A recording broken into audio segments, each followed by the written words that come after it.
இந்த வந்தோடனே இந்த கல்லை பார்த்தேன். இந்த கொஞ்சம் தம்பி நிற்கிறாங்க. இந்த அம்மாவை காலோட பொழைச்சாங்களா கால் இல்லாமல் பொழைச்சாங்களானே தெரியல. அந்த 2 இலைய பார்த்தா பாவமா இருக்கு. ஆளுக்கு ஒரு இலைய பிடிச்சி இழுத்துட்டு நின்றுட்டு இருக்காங்க. அங்கேயே நாற்காலிக்கு அவ்வளோ சண்டை. ஆளுக்கு ஒரு காலை பிடிச்சிக்கிட்டு 4 குரூப்பு 4 பக்கம் நின்றுக்கிட்டு இருக்கு.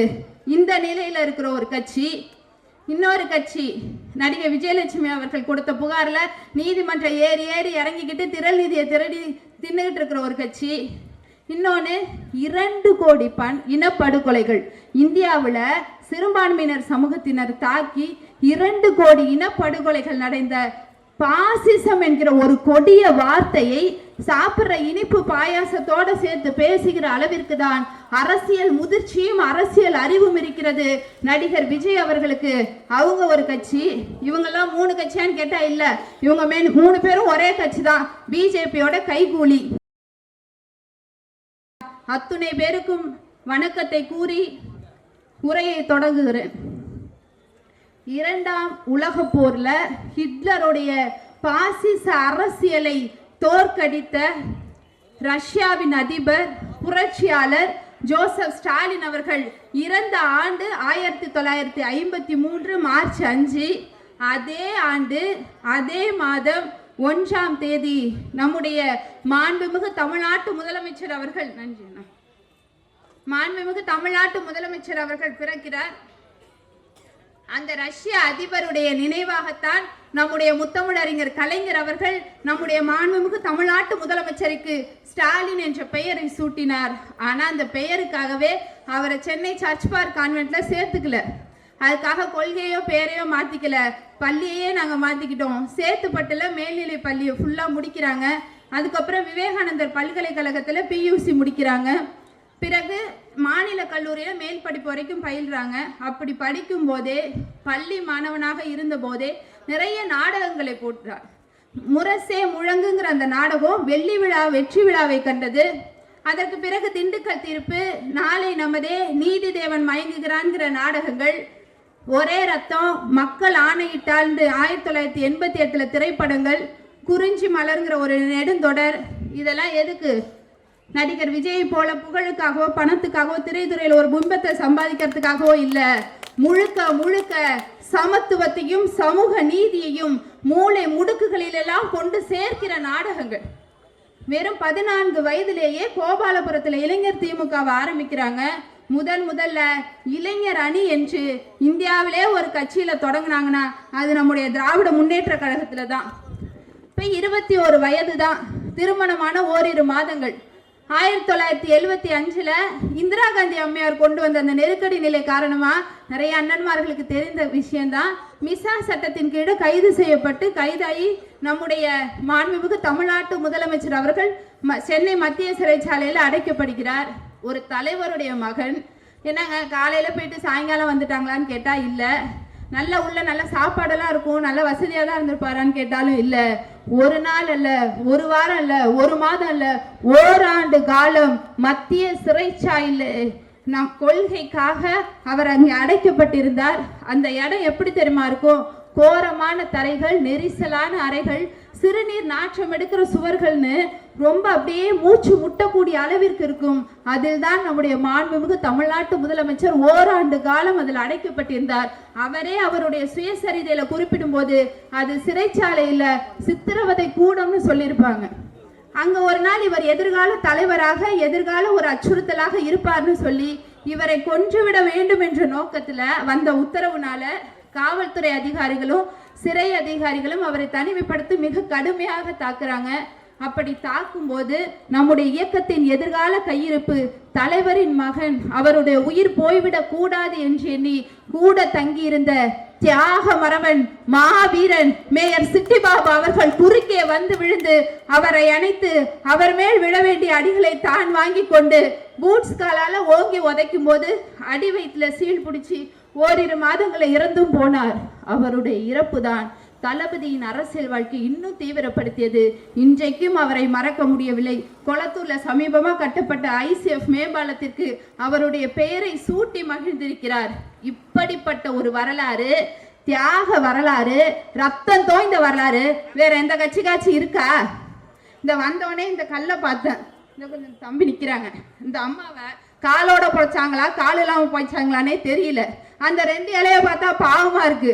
ஆளாளுக்கு ஒரு இலைய பிடிச்சி இழுத்துட்டு நின்றுட்டு இருக்காங்க. அங்கேயே நாற்காலிக்கு அவ்வளோ சண்டை. ஆளுக்கு ஒரு காலை பிடிச்சிக்கிட்டு 4 குரூப்பு 4 பக்கம் நின்றுக்கிட்டு இருக்கு. இந்த நிலையில இருக்கிற ஒரு கட்சி, இன்னொரு கட்சி நடிகை விஜயலட்சுமி அவர்கள் கொடுத்த புகார்ல நீதிமன்றம் ஏறி இறங்கிக்கிட்டு திரள் நிதியை திரடி தின்னுகிட்டு இருக்கிற ஒரு கட்சி.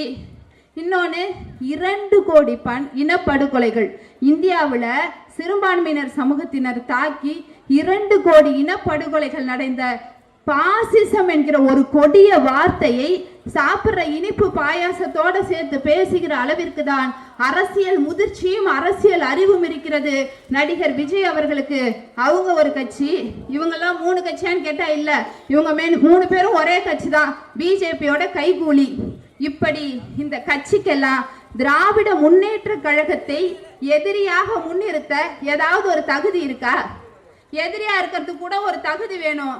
75 ஆண்டு காலமாக 1949 இந்த பக்கத்துல இருக்கிற ராயபுரம் ராபின்சன் பூங்காவில் உதித்த இந்த உதய சூரியன் இன்றைக்கு அரசியல்ல பலம் வாய்ந்த ஒரு கட்சியாக இந்தியாவிலே 3வது பெரிய கட்சியாக உருவெடுத்திருக்கிறது.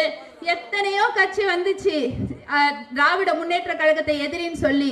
மூதறிஞர் ராஜாஜி அவர்கள் ஆரம்பிச்ச சுதந்திரா கட்சி, பெருந்தலைவர் காமராசர் அவர்கள் ஆரம்பிச்ச ஸ்தாபன காங்கிரஸ், சிலம்பு செல்வர் மாப்போசி அவர்கள் ஆரம்பிச்ச தமிழக அரசு கழகம், இலக்கிய செல்வர் குமரி ஆனந்தன் அவர்கள் ஆரம்பிச்ச காந்தி காமராஜ் தேசிய காங்கிரஸ், நடிகர் திலகம் சிவாஜி கணேசன் அவர்கள் ஆரம்பிச்ச தமிழக முன்னேற்ற முன்னணி, லட்சிய நடிகர் டி ராஜேந்திர அவர்கள் ஆரம்பிச்ச லட்சிய திமுக, நடிகர் கே பாக்யராஜ் அவர்கள் ஆரம்பிச்ச கட்சி, நடிகர் சரத்குமார் ஆரம்பிச்ச கட்சி. இப்படி எத்தனையோ கட்சிகள் திராவிட முன்னேற்ற கழகத்தை எதிரியாக நிலைநிறுத்தினுச்சு. ஆனா இப்ப அத்தனை கட்சி எங்க இருக்குன்னே தெரியல. இப்ப எல்லாருக்குமே திராவிட முன்னேற்ற கழகம் தான் எங்களுடைய எதிரியா. இன்னைக்கு வரைக்கும் ஏன் தெரியுமா எந்த கொம்பனாலும் திராவிட முன்னேற்ற கழகத்தை அசைச்சு கூட பார்க்க முடியல. நாங்கள் தடாவை பார்த்திருக்கிறோம், பொடாவை பார்த்திருக்கிறோம், மிசாவை பார்த்திருக்கிறோம், துப்பாக்கி சூட்டை பார்த்திருக்கிறோம், வெட்டுக்காயத்தை பார்த்திருக்கிறோம், ஆட்சி கலைப்பை பார்த்திருக்கிறோம், அதிகாரத்தின் இரும்பு கரங்கள் கொண்டு அடக்கப்பட்டிருக்கிறோம், ஒடுக்கப்பட்டிருக்கிறோம், வெற்றியும் கண்டிருக்கிறோம், தோல்வியும் கண்டிருக்கிறோம். இத்தனையும் பார்த்த எங்களை எந்த கொம்பனாலும் தொட்டு கூட பார்க்க முடியவில்லை. அதுதான் திராவிட முன்னேற்ற கழகம். இப்ப திராவிட முன்னேற்ற கழகத்திற்கு தொடர்ந்து அக்காமார்கள் பயங்கர உற்சாகத்தோட கை தட்டுறீங்க. நம்ம பாக்கியலட்சுமி சீரியல் இருக்குல்ல 8:30 மணிக்கு போய் அதான பாப்பீங்க. அதுல வராருல கோபி, அவரு தான் ஒன்றிய அரசாங்கம் மோடி. அதுல வருது பாருங்க முதல் மனைவி யாரு பாக்கியலட்சுமி. எந்த அளவிற்கு எவ்வளவு குடைச்சலை கொடுத்தாலும் சுயமரியாதை விட்டு கொடுக்காமல் தொடர்ந்து முன்னேறி கொண்டிருக்கிற அந்த பெண்மணியை நான் பார்த்திருக்கிறேன் நாடகங்கள்ல. அவங்க தான் நம்மளுடைய தமிழ்நாடு. நீ எவ்வளவு முட்டலை கொடு, என்ன குடைச்சலை கொடு, நாங்கள் முட்டி மோதி முன்னேறி வந்து கொண்டே இருப்போம். இது மேல எழுதியிருக்காங்க தமிழ்நாடு போராடும், தமிழ்நாடு வெல்லும்னு. அந்த அளவிற்கு இப்ப அடுத்த மும்மொழி கொள்கை ஒண்ணு வந்துகிட்டு இருக்கு. 3 மொழி கொள்கையை ஏத்துக்கிட்டாதான் நம்ம பிள்ளைங்க படிக்கிறதுக்கு பணம் தருவாங்களாம். நாங்கள் படிக்கும் போது பள்ளியில சேரும் போதே நம்முடைய தலைவர் கொள்கையை விட்டு கொடுக்கல. நாடகத்துல நடிச்சதும் கொள்கைக்காகத்தான். உயிர் போகிற அளவிற்கு மிசா சிறையில அடைத்த போதும் கொள்கையை விட்டு கொடுக்கல. அவரா ஒன்றிய கல்வித்துறை அமைச்சர் தர்மேந்திரன் பிரதான் மிரட்டலுக்கு அடிபணிஞ்சிருவாரு. அந்த அளவிற்கு மும்மொழி கொள்கைனா என்ன? 3 மொழி கொள்கையை நீங்கள் ஏற்றுக்கொண்டால் தான் நாங்க உங்களுக்கு உங்க பிள்ளைகள் படிப்பதற்கான அந்த நிதியை விடுவிப்போம்னு சொல்றாங்க. நிறைய பேர் ஒரு அறியாமையில கேட்கலாம், நம்ம இன்னொரு மொழி கத்துக்கிட்டா என்னன்னு. அரசியல் ஆதாயம் தேடுறவங்களும் இருக்காங்க, இன்னொரு மொழி கத்துக்கோங்கன்னு. நம்ம அண்ணாமலை அவர்கள், நம்ம மத்திய அமைச்சர் நிர்மலா சீதாராமன், கொல்லைப்புறமாக வந்த நிர்மலா சீதாராமன் அவர்கள், அவங்கள மாதிரியான ஆட்களுக்கு எல்லாம் ஒன்றை நான் கேட்டுக்கொள்ள விரும்புகிறேன். நீ இன்னொரு மொழி தான் நாங்க சொல்றோம், அதை நாங்க ஹிந்தினோ சமஸ்கிருதமோ சொல்லலங்கிற. சரி, உங்களுடைய ஒன்றிய அரசாங்கம் நடத்துகிற கேந்திரிய வித்யாலயா பள்ளி 49 பள்ளி இருக்கு தமிழ்நாட்டுல. அது ஒன்றிய அரசாங்கம் நடத்தக்கூடிய அந்த பள்ளி. அந்த பள்ளியில 100 ஹிந்தி ஆசிரியர்கள் இருக்காங்க தமிழ்நாட்டுல, 53 சமஸ்கிருத ஆசிரியர்கள் இருக்காங்க தமிழ்நாட்டுல. ஆனா ஒரே ஒரு தமிழ் ஆசிரியர் கூட அங்க கிடையாது. தமிழ் அங்க ஒரு பாடமாவே கிடையாது. தமிழ்நாட்டில் நடத்தப்படுகிற கேந்திர வித்யாலயா பள்ளிக்கே இந்த நிலைமை. அப்ப உத்தரப்பிரதேசத்துல ஒரு புள்ள தமிழ் படிக்கணும்னு சொன்னா நீ தமிழ் ஆசிரியர் அங்க பணியமர்த்துவியா? இன்னொரு மொழி தானே படிச்சுட்டு போனா என்னப்பான்னு கேட்டா அப்படி 3 மொழி கொள்கையை ஏற்றுக்கொண்ட பீகாருடைய நிலைமை இன்றைக்கு எப்படி இருக்கிறது?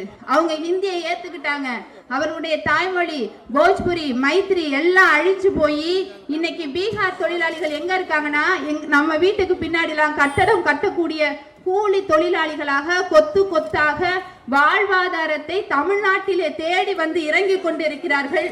அவர்களுடைய குழந்தைகள் நான் பாக்குறேன், எங்க வீட்டுக்கு பின்னாடி வீடு கட்டிட்டு இருக்காங்க. 4 வயசுல 8 வயசுல 2 பிள்ளைங்க அழுக்கு டவுசரோட தலை கலைஞ்சி எதிர்காலமே என்னன்னு தெரியாம முடிச்சிட்டு இருக்காங்க. ஹிந்தியை அங்கே ஏற்றுக்கொண்டார்கள். 3 மொழி கொள்கையை ஏற்றுக்கொண்ட பீகார் இன்றைக்கு எழுத்தறிவிலும் பொருளாதாரத்திலும் பின்தங்கி இருக்கிறது.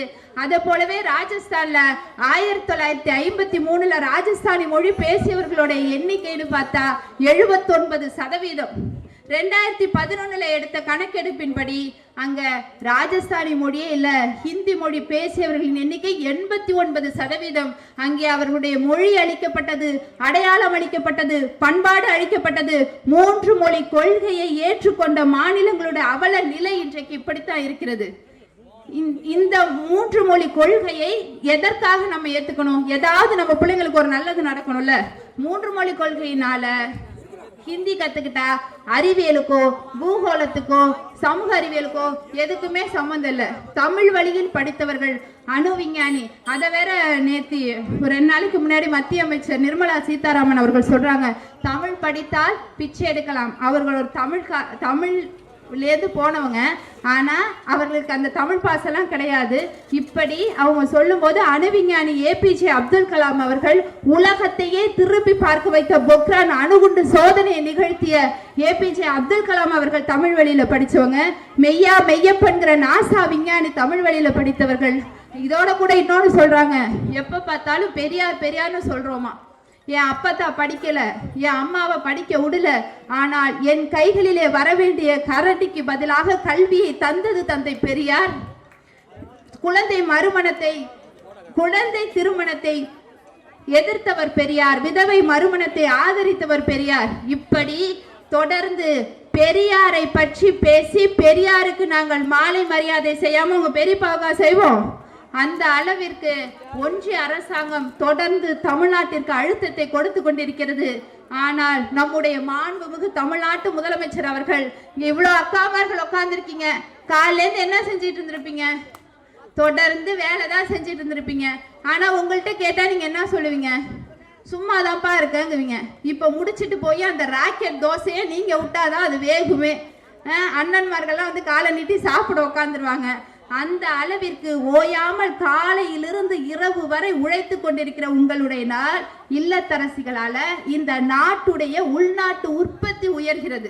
அதனாலதான் வெளியில போய் ஒரு ஆண்மகனால் மிக நிம்மதியாக வேலை செய்ய முடிகிறது, முழு உழைப்பை தர முடிகிறது, உள்நாட்டு உற்பத்தி உயர்கிறது. இதை கருத்தில் கொண்டுதான் உங்களுக்கு கலைஞர் மகளிர் உரிமை தொகை தரப்பட்டது. கலைஞர் மகளிர் உரிமை தொகையை முதலில் தந்த மாநிலம் தமிழ்நாடு. அதை பார்த்துதான் தெலுங்கானா மாநிலத்துல, கர்நாடகா மாநிலத்துல, மகாராஷ்டிரா மாநிலத்துல, ஜார்க்கண்ட்ல ஒரு மகத்தான வெற்றி அடைந்தார்கள். அவர்கள் முன்னெடுத்ததும் தமிழ்நாட்டை போலவே உங்களுக்கும் கலைஞர் மகளிர் உரிமை தொகை வழங்கப்படும் என்று இந்த அளவிற்கு கலைஞர் மகளிர் உரிமை தொகை இல்லத்தரசிகளை பயனடை செய்திருக்கிறது. அதை போலவே விடியல் பயண திட்டத்தின் கீழே மாதம் அன்றாட வேலைக்கு போறவங்க 888 ரூபாயை சேமிக்கிறார்கள். இதை நாங்க சொல்லல, பொருளாதார ஆய்வறிக்கைகள் சொல்லுது. அதே மாதிரி இப்ப ரோட்ல போயிட்டு இருக்கோம், ஒரு ஆக்சிடென்ட் ஆயிடுச்சு. முன்னாடிலாம் என்ன பண்ணுவோம்? பக்கத்துல போக பயப்படுவோம், போய் காப்பாற்ற மாட்டோம், போலீஸ் கேஸ் ஆயிடுவோம். ஆனால் அதையும் கவனத்தில் கொண்டு அலட்சியத்தால் ஒரு உயிர் கூட போய்விட கூடாது என்று எண்ணி அதற்காக கொண்டு வந்த திட்டம் தான் இன்னுயிர் காப்போம் 48.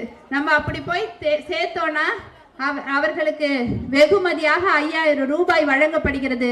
48 மணி நேரத்துக்கு முன்னாடி சிகிச்சை இலவசமாக தமிழ்நாடு அரசு ஏற்றுக்கொண்டிருந்தது. இப்ப முழு சிகிச்சையுமே தமிழ்நாடு அரசாங்கம் தான் பார்த்துக்கும்.